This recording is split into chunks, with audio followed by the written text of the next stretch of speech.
Good evening.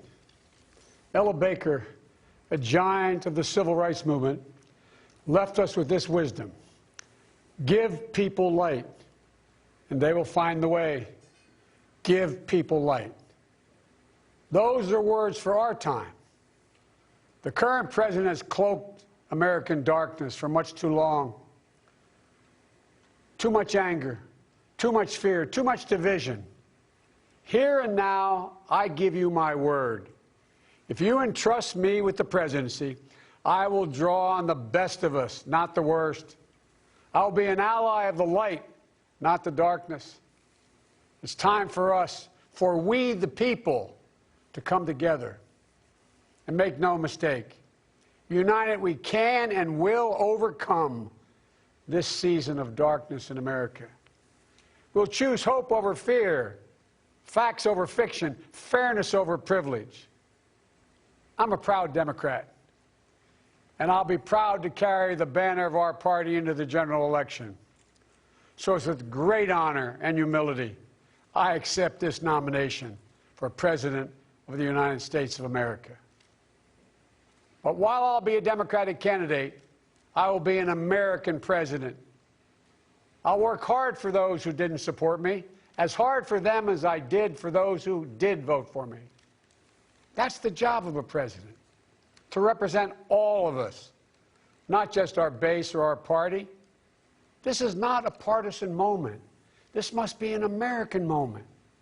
It's a moment that calls for hope and light and love, hope for our future, light to see our way forward, and love for one another. America isn't just a collection of clashing interests of red states or blue states. We're so much bigger than that. We're so much better than that.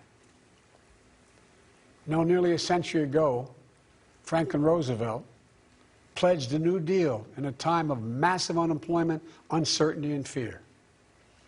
Stricken by a disease, stricken by a virus, FDR insisted that he would recover and prevail, and he believed America could as well. And he did, and we can as well. This campaign isn't just about winning votes. It's about winning the heart and, yes, the soul of America. Winning it for the generous among us, not the selfish. Winning it for workers who keep this country going, not just the privileged few at the top. Winning it for those communities who have known the injustice of a knee on the neck. For all the young people who have known only America being rising inequity and shrinking opportunity, they deserve the experience of America's promise.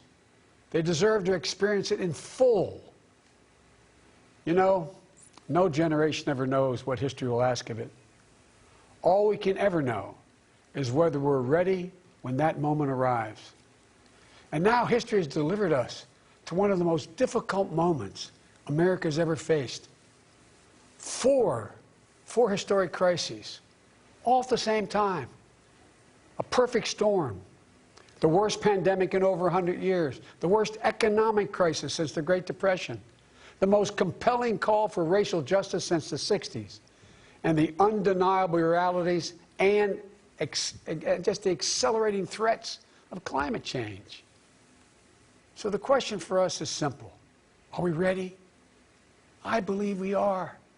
We must be. You know, all elections are important. But we know in our bones this one is more consequential. As many have said, America is at an inflection point. A time of real peril, but also of extraordinary possibilities. We can choose a path of becoming angrier, less hopeful, more divided, a path of shadow and suspicion, or we can choose a different path and together take this chance to heal, to reform, to unite, a path of hope and light. This is a life-changing election. This will determine what America is going to look like for a long, long time. Character is on the ballot. Compassion is on the ballot. Decency, science, democracy, they're all on the ballot. Who we are as a nation, what we stand for, and most importantly, who we want to be, that's all on the ballot. And the choice could not be more clear. No rhetoric is needed. Just judge this president on the facts. 5 million Americans infected by COVID-19. More than 170,000 Americans have died. By far the worst performance of any nation on earth. More than 50 million people have filed for unemployment this year. More than 10 million people are going to lose their health insurance this year. Nearly 1 in 6 small businesses have closed this year. And this president, if he's reelected, you know what will happen. Cases and deaths will remain far too high. More mom-and-pop businesses will close their doors, and this time for good. Working families will struggle to get by. And yet the wealthiest 1% will get tens of billions of dollars in new tax breaks. And the assault on the Affordable Care Act will continue until it's destroyed, taking insurance away from more than 20 million people, including more than 15 million people on Medicaid, and getting rid of the protections that President Obama worked so hard to get passed for people who have 100 million more people who have pre-existing conditions. And speaking of President Obama, a man I was honored to serve alongside for 8 years as vice president, let me take this moment to say something we don't say nearly enough. Thank you, Mr. President. You were a great president, a president our children could and did look up to. No one's going to say that about the current occupant of the White House. What we know about this president is if he's given 4 more years, he'll be what he's been for the last 4 years. A president who takes no responsibility, refuses to lead, blames others, cozies up to dictators, and fans the flames of hate and division. He'll wake up every day believing the job is all about him, never about you. Is that the American you want for you, your family, your children? I see a different America, one that's generous and strong, selfless and humble. It's an America we can rebuild together. As president, the first step I will take will be to get control of the virus that has ruined so many lives. Because I understand something this president hasn't from the beginning. We will never get our economy back on track. We will never get our kids safely back in schools. We'll never have our lives back until we deal with this virus. The tragedy of where we are today is it didn't have to be this bad. Just look around. It's not this bad in Canada or Europe or Japan or almost anywhere else in the world. And the president keeps telling us the virus is going to disappear. He keeps waiting for a miracle. Well, I have news for him. No miracle is coming. We lead the world in confirmed cases. We lead the world in deaths. Our economy is in tatters with Black, Latino, Asian American, Native American communities bearing the brunt of it. And after all this time, the president still does not have a plan. Well, I do. If I'm your president, on day 1, we'll implement the national strategy I've been laying out since March. We'll develop and deploy rapid tests with results available immediately. We'll make the medical supplies and protective equipment that our country needs. And we'll make them here in America, so we will never again be at the mercy of China or other foreign countries in order to protect our own people. We'll make sure our schools have the resources they need to be open, safe, and effective. We'll put politics aside. We'll take the muzzle off our experts so the public gets the information they need and deserve. Honest, unvarnished truth. They can handle it. We'll have a national mandate to wear masks, not as a burden, but as a patriotic duty to protect one another. In short, we'll do what we should have done from the very beginning. Our current president has failed in his most basic duty to the nation. He's failed to protect us. He's failed to protect America. And my fellow Americans, that is unforgivable. As president, I'll make you a promise. I'll protect America. I will defend us from every attack. seen and unseen, always, without exception, every time. Look, I understand. I understand how hard it is to have any hope right now. On this summer night, let me take a moment to speak to those of you who have lost the most. I have some idea how it feels to lose someone you love. I know that deep black hole that opens up in the middle of your chest and you feel like you're being sucked into it. I know how mean and cruel and unfair life can be sometimes. But I've learned two things.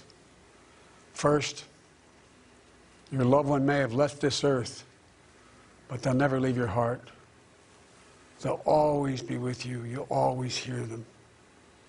And second, I found the best way through pain and loss and grief is to find purpose. As God's children, each of us have a purpose in our lives.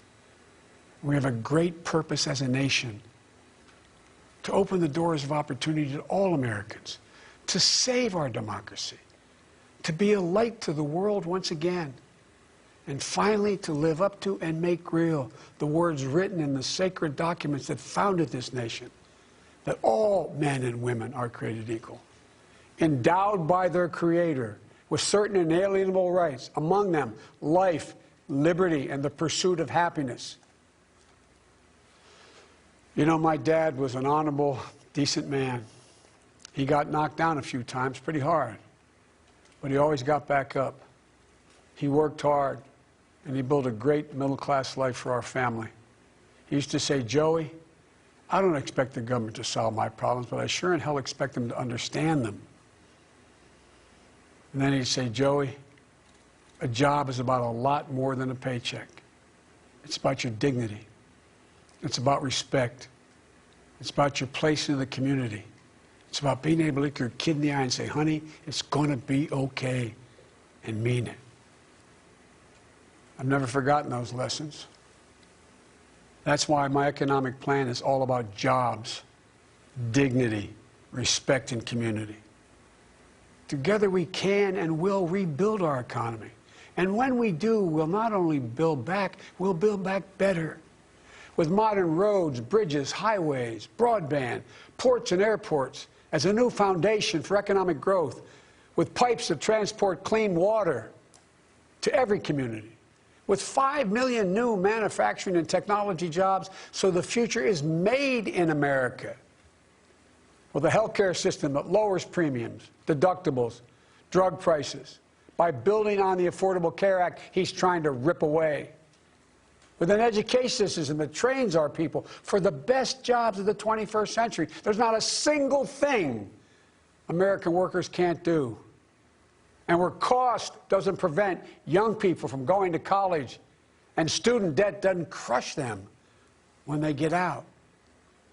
With a child care and elder care system that makes it possible for parents to go to work and for the elderly to stay in their homes with dignity.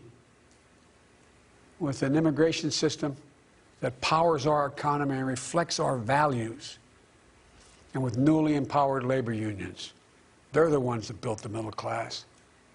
With equal pay for women, with rising wages you can raise a child on, a family on. And yes, we're going to do more than praise our essential workers. We're finally going to pay them. Pay them. We can and we will deal with climate change. It's not only a crisis, it's an enormous opportunity. An opportunity for America to lead the world in clean energy and create millions of new, good-paying jobs in the process. And we can pay for these investments by ending loopholes, unnecessary loopholes, and the president's $1.3 trillion tax giveaway to the wealthiest 1% and the biggest, most profitable corporations, some of which do not pay any tax at all. Because we don't need a tax code that rewards wealth more than it rewards work. I'm not looking to punish anyone. Far from it. But it's long past time the wealthiest people and the biggest corporations in this country paid their fair share. And for our seniors, Social Security is a sacred obligation, a sacred promise made. They paid for. The current president is threatening to break that promise. He's proposing to eliminate a tax that pays for almost half the Social Security without any way of making up for that lost revenue, resulting in cuts. I will not let that happen. If I'm your president, we're going to protect Social Security and Medicare. You have my word.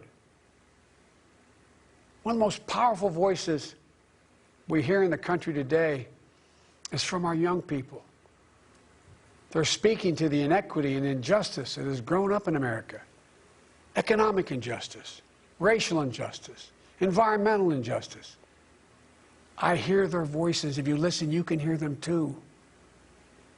And whether it's the existential threat posed by climate change, the daily fear of being gunned down in school, or the inability to get started in your first job, it will be the work of the next president to restore the promise of America to everyone. And I'm not going to have to do it alone, because I'll have a great vice president at my side. Senator Kamala Harris. She's a powerful voice for this nation. Her story is the American story. She knows about all the obstacles thrown in the way of so many in our country. Women, black Americans, South Asian Americans, immigrants, the left out and the left behind.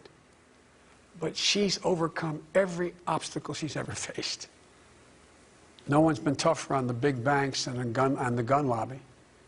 No one's been tougher in calling out the current administration for its extremism, its failure to follow the law, its failure to simply tell the truth. Kamala and I both draw from our families. That's where we get our strength. For Kamala, it's Doug and their families. For me, it's Jill and ours. I've said many times, no man deserves one great love in his life, let alone two. But I've known two. After losing my first wife in that car accident, Jill came into my life. She put our family back together.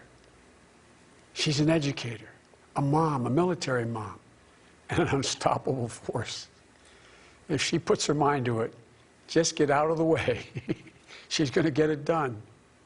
She was a great second lady, and I know she'll make a great first lady for this nation. She loves this country so much. And I'll always have the strength that can only come from family.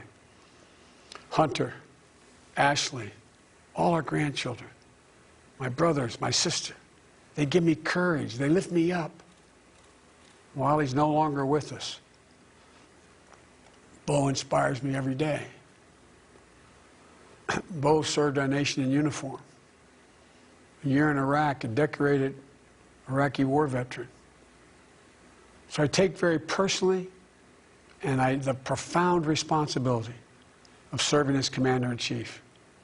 I'll be a president who will stand with our allies and friends and make it clear to our adversaries the days of cozying up to dictators is over.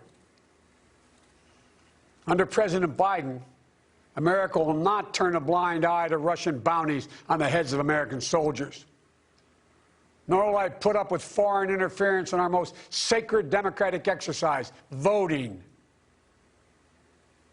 And I'll always stand for our values of human rights and dignity. I'll work in common purpose for a more secure, peaceful, and prosperous world. History has thrust one more urgent task on us. Will we be the generation that finally wipes out the stain of racism from our national character? I believe we're up to it. I believe we're ready. Just a week ago yesterday was the 3rd anniversary of the events in Charlottesville. Close your eyes. Remember what you saw on television. Remember seeing those neo-Nazis and Klansmen and white supremacists coming out of fields with lighted torches, veins bulging, spewing the same anti-Semitic bile heard across Europe in the 30s. Remember the violent clash that ensued between those spreading hate and those with the courage to stand against it. And remember what the president said when asked? He said there were, quote, very fine people on both sides. It was a wake-up call for us as a country, and for me, a call to action. At that moment, I knew I'd have to run, because my father taught us that silence was complicity, and I could never remain silent or complicit. At the time, I said we're in the battle for the soul of this nation, and we are. You know, one of the most important conversations I've had this entire campaign, it was someone who was much too young to vote. I met with 6-year-old Gianna Floyd the day before her daddy, George Floyd, was laid to rest. She's an incredibly brave little girl, and I'll never forget it. When I leaned down to speak to her, she looked in my eyes and she said, and I quote, "Daddy changed the world. Daddy changed the world." Her words burrowed deep into my heart. Maybe George Floyd's murder was a breaking point. Maybe John Lewis is passing the inspiration. But however it's come to be, however it's happened, America's ready, in John's words, to lay down, quote, the heavy burden of hate at last, and to end the hard work of rooting out our systemic racism. You know, American history tells us that it's been in our darkest moments that we've made our greatest progress, that we've found the light. In this dark moment, I believe we're poised to make great progress again, that we can find the light once more. You know, many people have heard me say this, but I've always believed you can define America in one word: possibilities. The defining feature of America: everything is possible. That in America, everyone, and I mean everyone, should be given an opportunity to go as far as their dreams and God-given ability will take them. We can never lose that. In times as challenging as these, I believe there's only one way forward. As a united America, united in our pursuit of a more perfect union, united in our dreams of a better future for us and for our children, united in our determination to make the coming years bright. Are you ready? I believe we are. This is a great nation. We're a good and decent people. For the Lord's sake, this is the United States of America. And there's never been anything we've been able to accomplish when we've done it together. The Irish poet Seamus Heaney once wrote, "History says, don't hope on this side of the grave, but then, once in a lifetime, the longed-for tidal wave of justice can rise up, and hope and history rhyme." This is our moment to make hope and history rhyme. With passion and purpose, let us begin, you and I together, one nation, under God, united in our love for America, united in our love for each other. For love is more powerful than hate, hope is more powerful than fear, and light is more powerful than dark. This is our moment. This is our mission. May history be able to say that the end of this chapter of American darkness began here tonight, as love and hope and light join in the battle for the soul of the nation. And this is a battle we will win, and we'll do it together.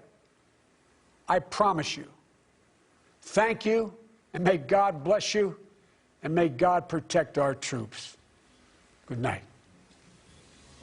Formally accepting his party's nomination in a speech. Savannah, I'm going to borrow your words. At times, it was much more like a fireside chat.